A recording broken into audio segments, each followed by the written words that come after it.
Olá, gente. Meu nome é Emerson. Este é o Emerson Barbosa Data Science. No vídeo de hoje vamos falar sobre delineamento amostral, normalização, padronização, transformação logarítmica, que são técnicas estatísticas para a transformação de dados e vamos falar e aprofundar em um pouquinho de cada uma delas.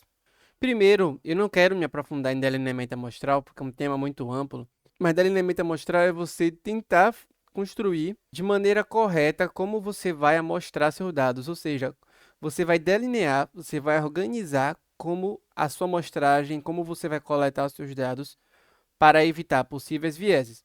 Então você tem uma população original e você retira dessa população original uma pequena quantidade de indivíduos ou, ou de grupos ali que vão servir para a sua amostragem.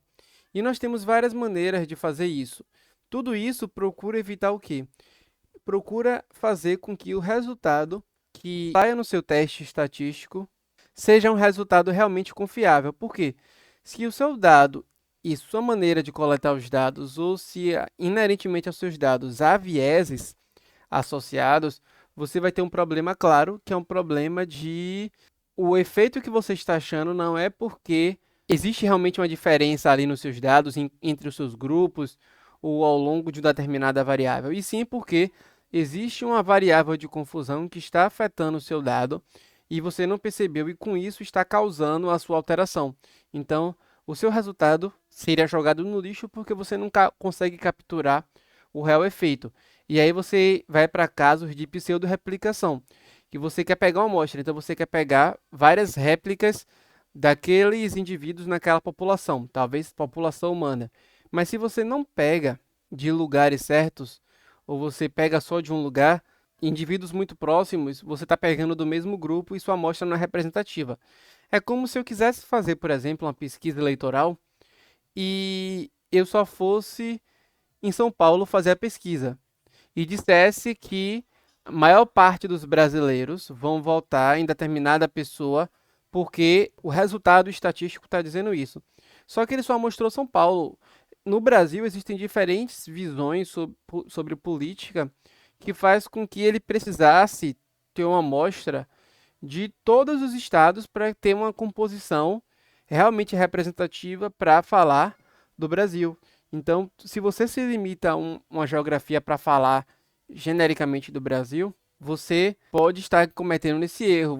Sua pesquisa, você mostrou lá que realmente tem uma diferença entre o candidato A e o candidato B. Mas sua pesquisa é inválida porque você não coletou seus dados direito e nem restringiu corretamente. E aí você tem vários esquemas, inclusive esse artigo aqui é o do Hubert, que ensina maneiras de você capturar os seus dados.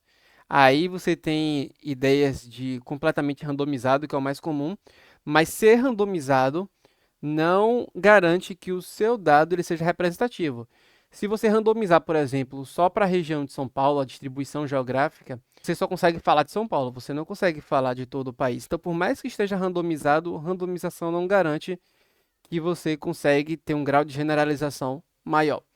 Então, nesse caso, se você quisesse de São Paulo, você teria que amostrar por toda São Paulo.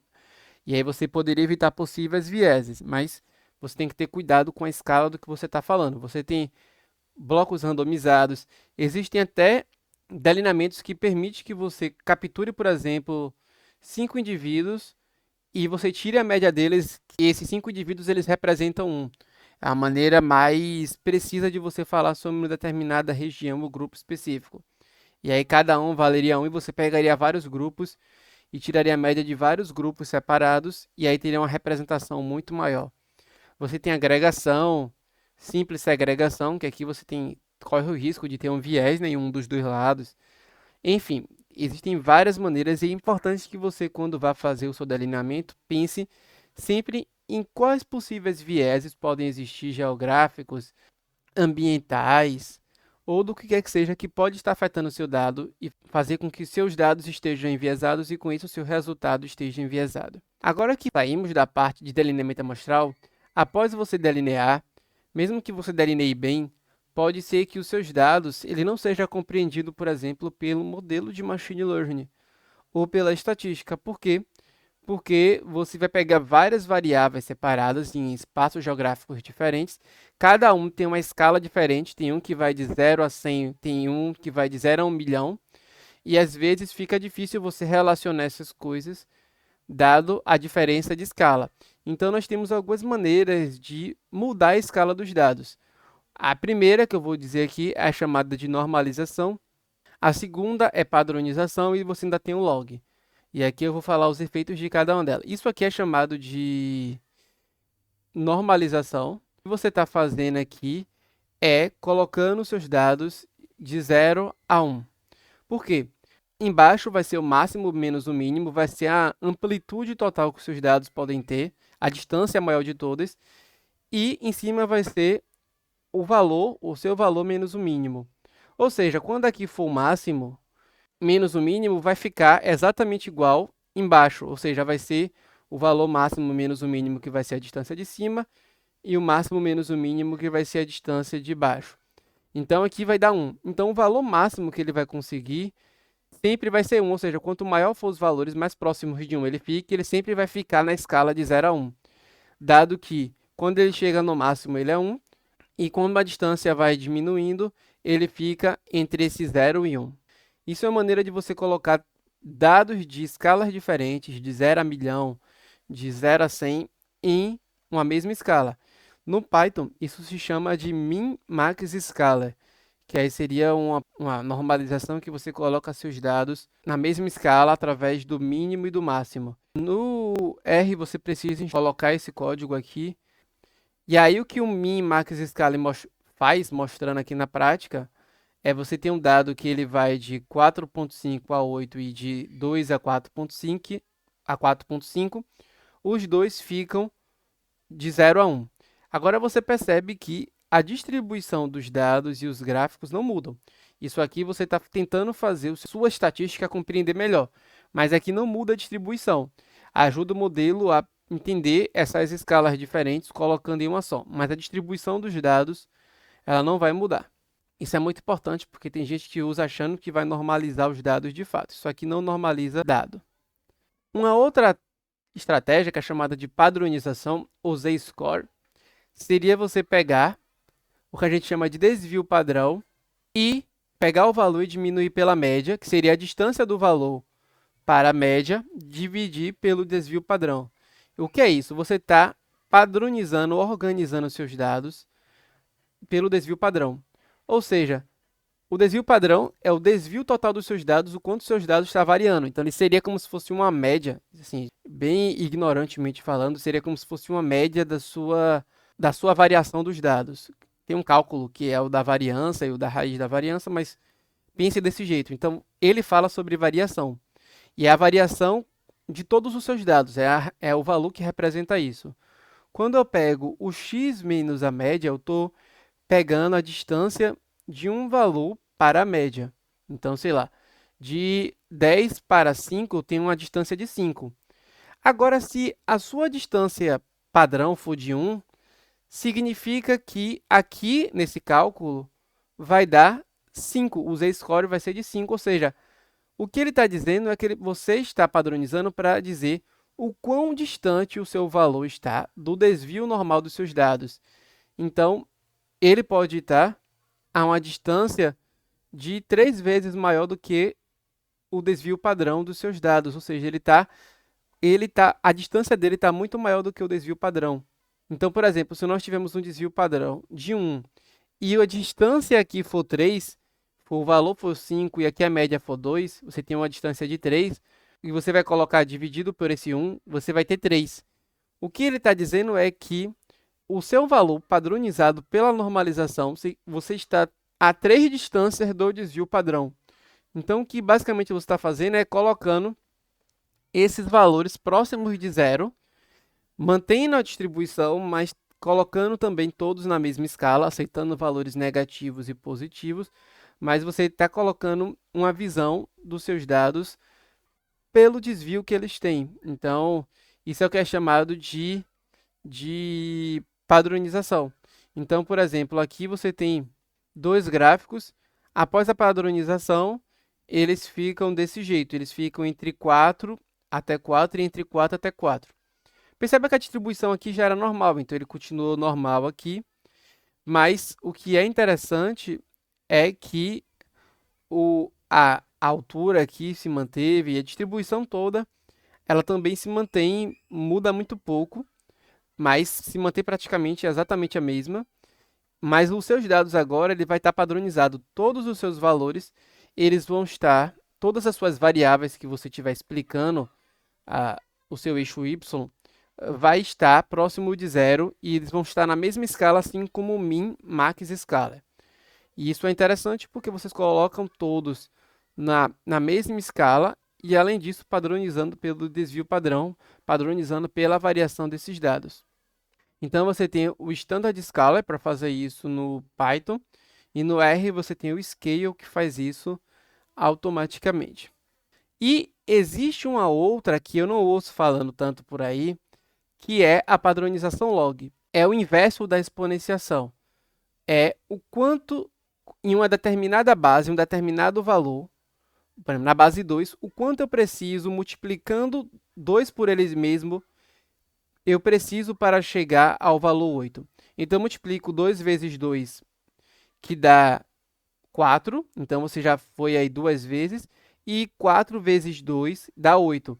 Então, eu preciso de 3 passos para chegar a 8. Isso é o que é o logaritmo de 8. Seria o valor 3, ou seja, eu preciso de 2 sendo multiplicado por ele 3 vezes para chegar a esse 3. Seria o 2 elevado a 3. Então, log está muito associado à exponenciação. 2 elevado a 3 dá igual a 8. E o que eu faço é o inverso, ou seja, já dado que eu tenho 8, quanto eu precisaria colocar o meu 2 elevado para chegar ao valor 8? Então, eu preciso colocar 2 elevado a 3 para chegar a 8.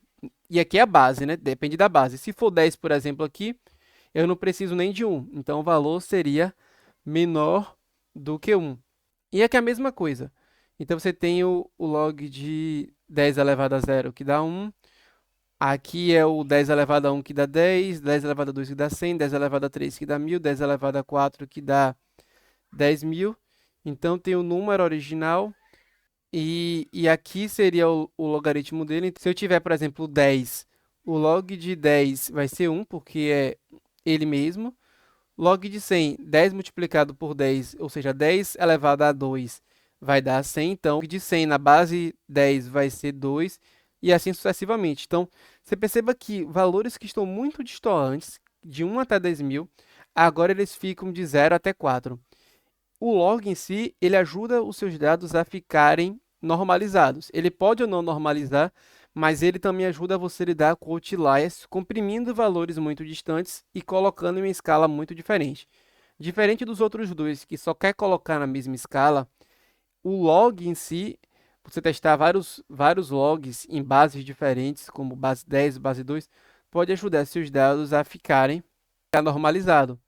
Então, por exemplo, aqui, pegando esses valores aqui, a base é 10, log de 1 na base 10, 0, log, o 2 já vai ficar 0,30, até o 5 ele já é 0,70, mas quando ele passa de 10, aí ele já é um valor maior do que 1. Então, como falamos antes, o log de 100 na base 10 dá 2, o log de 120 na base 10 dá 2,79 e de 1020, que é 10 vezes 10 vezes 10, que dá 1000, dá 3 e alguma coisa por causa dos 20 quebrados ali. Então você está pegando essas distâncias e colocando em valores muito próximos, que vai, aqui desse caso, esses dados vai de 0 até 3 e antes ia de 1 até 1020. Para você fazer o log é muito simples, você pode utilizar o math, o numpy, o log de 10 para fazer isso.